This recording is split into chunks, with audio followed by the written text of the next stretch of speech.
Magandang umaga! Kumusta po? Narito po ulit ang update natin para sa lagay ng ating panahon. Ngayong umaga po ng December 18, 2025. Sa ngayon po ay wala tayong binabantayan na sama ng panahon sa loob at labas ng ating area of responsibility, pero may hanging amihan na patuloy pa rin na umiiral lalo na dito sa Luzon, at may intertropical convergence zone na nag-i-extend po sa may Mindanao, and within that ITCZ mula sa mga makakapal na kaulapan na nandito ay may nagbabanta na maaari na mabuo na LPA, pero hindi naman po yan nakitaan na lalakas bilang bagyo. At sa ating long range forecast, sa susunod na mga araw ay mataas muli ang pamumuo ng mga low pressure areas sa silangan ng ating bansa, at ang development ng mga yan ang ating babantayan kung may lalakas na bagyo o wala. At sa lagay po ng ating panahon ngayong madaling araw ay maayos naman ang panahon sa malaking bahagi ng bansa, pero may tsansa pa rin ng cloudy skies with isolated rains lalo na sa ilang bahagi ng Cagayan Valley,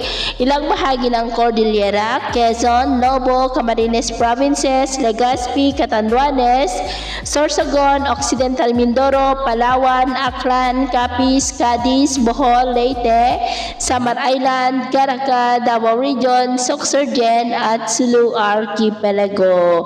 At mamaya ay sisikat naman po ang araw sa malaking bahagi ng bansa, pero may tsansa pa rin ng cloudy skies with isolated rain sa ilang bahagi ng Cagayan, Quezon, Camarines Norte, Catanduanes, Sorsogon, Oriental Mindoro, Palawan, Aklan, Capiz, Cadiz, Leyte, Bohol, Cebu, Samar Island, Caraga, Davao Region, Sorsogon at Sulu Archipelago. At mamayang hapon, mas maraming lugar ulit ang makakaranas ng mas maulap na kalangitan with isolated rains.